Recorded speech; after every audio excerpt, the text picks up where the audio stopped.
Iolani Palace had electric lights before the White House, a sign of the Hawaiian kingdom's new ideas and standing in the world. Hawaii was not a faraway place, but a smart, internationally known country, mixing old ways with new ideas. Its people built a successful society, handled world politics, and made agreements with powerful countries. The kingdom's achievements make the unfairness of its takeover even more sad, a clear reminder of how quickly a country's future can be changed by others wanting more. To understand Hawaii today, we must remember the kingdom that was lost and the people who have fought to keep its memory alive. The Hawaiian kingdom stood as a shining example of good government in the Pacific, a beacon of progress and innovation at a time when many nations were still finding their way. Its leaders, both men and women of vision, worked tirelessly to build a society that balanced tradition with the demands of a changing world. The kingdom's government was admired for its stability, fairness, and forward-thinking policies, setting a standard that many others sought to follow. On the world stage, Hawaii was seen as an equal among countries, forging diplomatic relationships with powerful nations across Europe, the Americas, and Asia. Its representatives were welcomed in royal courts and government halls, where they negotiated treaties and built alliances that protected the kingdom's interests. At its height, the Hawaiian kingdom maintained over 90 foreign offices around the globe, a remarkable achievement for an island nation. These consulates and embassies helped foster trade, cultural exchange, and mutual respect, connecting Hawaii to the wider world in ways that were both practical and symbolic. The kingdom was also a pioneer in social progress. It was among the first nations to offer universal healthcare, ensuring that everyone, regardless of status, could receive medical attention. Public schooling was made available to all children, a revolutionary idea at the time, and schools flourished across the islands. By the 1830s, Hawaii had achieved one of the world's highest literacy rates, with people of all ages learning to read and write in both Hawaiian and English. This commitment to education empowered generations and helped create a society that valued knowledge and opportunity. The kingdom's legal system was unique, blending traditional Hawaiian values with Western legal principles. Laws were crafted to protect the land, the people, and their rights, while also adapting to the realities of a globalizing world. This careful balance allowed the kingdom to thrive while honoring its roots. The monarch, whether king or queen, was not a distant ruler, but a leader who respected and listened to the voices of the people. The royal family was deeply involved in the life of the nation, working to ensure justice, prosperity, and dignity for all Hawaiians. Economically, the Hawaiian kingdom was dynamic and modern. Its industries ranged from agriculture and fishing to trade and commerce, with sugar becoming a major source of wealth. The islands exported goods to distant markets, attracting investment and innovation. However, the riches generated by sugar and other exports also drew foreign interests. Businessmen and settlers from abroad began to wield increasing influence, bringing with them ambitions that would eventually threaten the kingdom's independence and way of life. Contrary to the myths spread by outsiders, the Hawaiian kingdom was not a wild or primitive land waiting to be civilized. It was a vibrant, organized, and sophisticated country, with bustling towns, thriving ports, and a diverse, multicultural population. Its people were educated, worldly, and engaged with the latest ideas and technologies. Hawaii was truly a crossroads of the Pacific, where cultures met and flourished together. The forced takeover of the kingdom was not a step forward, but a tragic disruption of a unique and thriving native modernity. It marked the loss of a society that had found its own path to progress, blending the best of its heritage with the promise of the future. This is why the loss of Hawaiian independence is remembered not as a victory, but as a profound sorrow, a moment when a remarkable nation's light was dimmed and its people's dreams were put on hold. Queen Liliʻuokalani showed grace, smarts, and strong dedication to her people. She tried to get back the rights taken away by the Bayonet Constitution, wanting to give power and voting rights back to native Hawaiians and other groups who had lost them.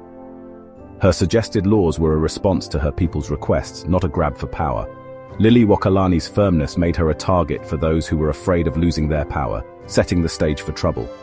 Her peaceful legal efforts were twisted into an excuse for taking over by those who saw Hawaii as a prize. On January 17, 1893, a dramatic and fateful event unfolded in the heart of Honolulu. The Hawaiian kingdom, which had stood for centuries as a proud and independent nation, was suddenly overtaken in a bold and public move. This takeover was not led by the Hawaiian people, but by a group of powerful American business people and politicians who had their own interests at heart. They saw Hawaii as a valuable prize, a gateway to the Pacific, and they were determined to control its future, no matter the cost to its native rulers and citizens. To justify their actions, these outsiders invented a crisis. They falsely claimed that Queen Liliʻuokalani's new constitution and proposed laws were a threat to American lives and property in the islands. This was a calculated move, designed to stir fear and create a sense of urgency. They appealed to the United States government, insisting that only military intervention could protect American interests.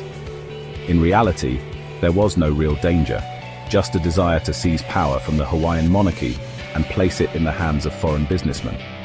Responding to these exaggerated claims, the USS Boston arrived in Honolulu Harbor, bringing with it more than 160 armed Marines. Their presence was not to keep the peace or protect anyone from harm, but to intimidate the Queen and her loyal government officials. The sight of foreign troops marching through the streets sent a clear message. Resistance would be met with overwhelming force. The balance of power had shifted overnight, and the Hawaiian monarchy was left with few options. Faced with the threat of violence and the safety of her people hanging in the balance, Queen Liliʻuokalani made a heartbreaking decision. Rather than risk bloodshed, she chose to surrender her authority to the United States, hoping that justice and fairness would eventually prevail. She believed that the American government, once it learned the truth, would restore her to the throne and right the wrong that had been done to her nation. The streets of Honolulu remained eerily calm. There was no popular uprising, no rebellion by the Hawaiian people. Instead, there was a quiet sense of shock and loss as the kingdom was taken over by a small group, backed by foreign military might.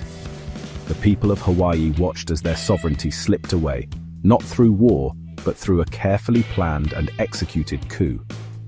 In the days and months that followed, Queen Liliʻuokalani and her supporters did not give up hope.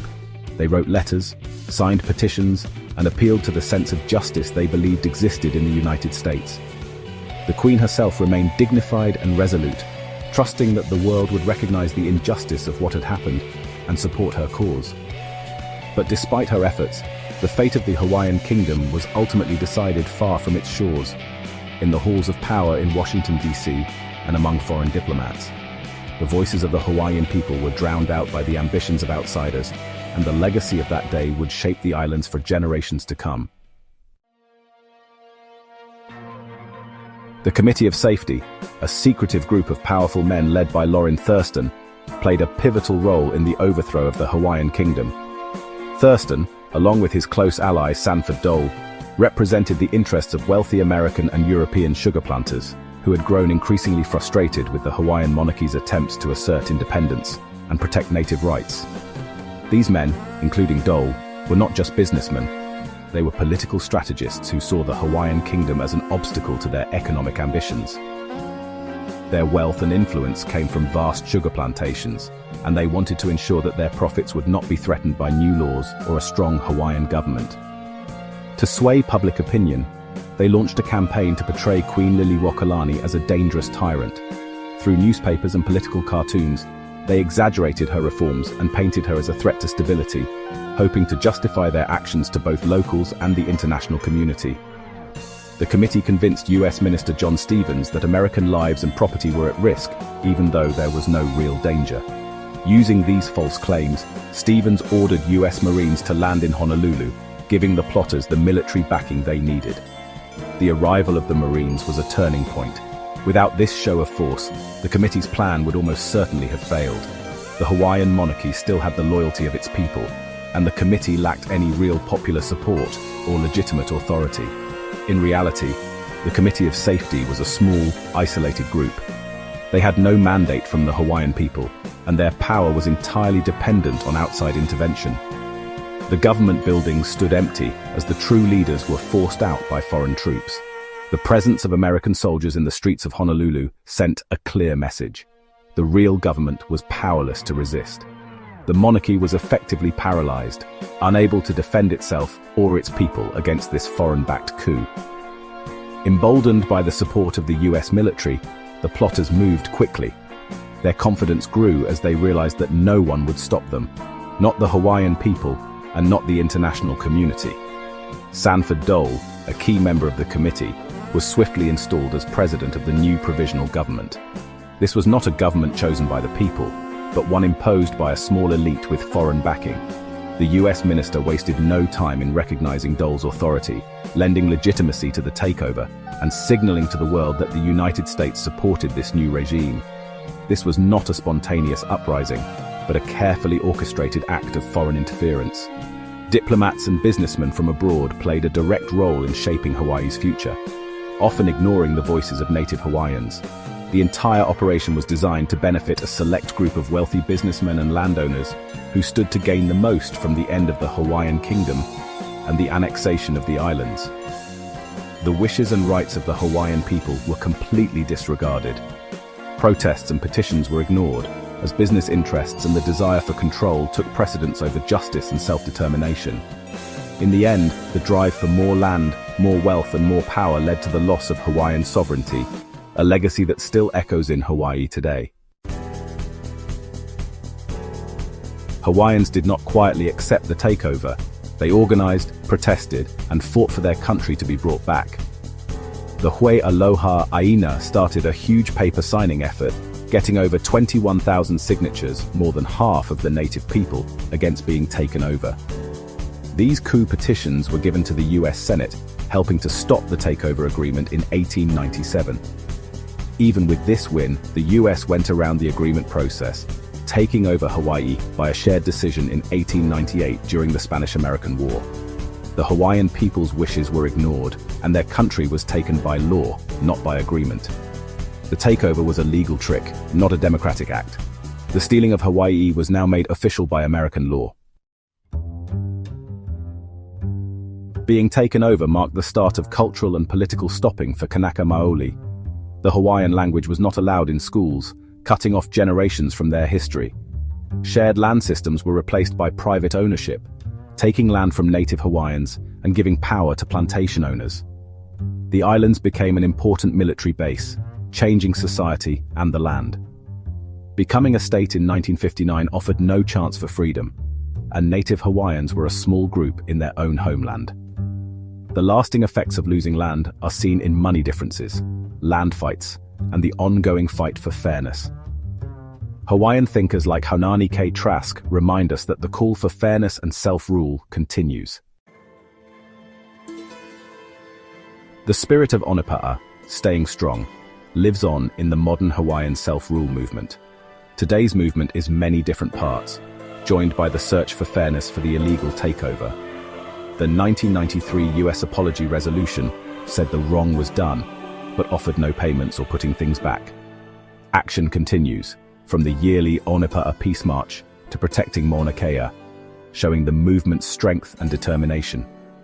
A new group of leaders connects self-rule to world problems like climate change and social fairness. The fight is not just about the past, but about making a future based on native strength. The call for fairness remains strong and unbroken. Hawaii's story is one of strength, a people who refuse to let their history be forgotten. To truly appreciate Hawaii, we must learn its real history and support the voices of Kanaka Maoli. This means listening to older people, reading Hawaiian thinkers, and supporting efforts led by native people. Land and water fights are not separate. They are part of a long fight for self-rule. Fairness for Hawaii must be led by Hawaiians themselves. Outsiders can help, but not tell them what to do. The story is still being written by those who carry the kingdom's legacy. The light of the Hawaiian kingdom lives on in the strong spirit of its people.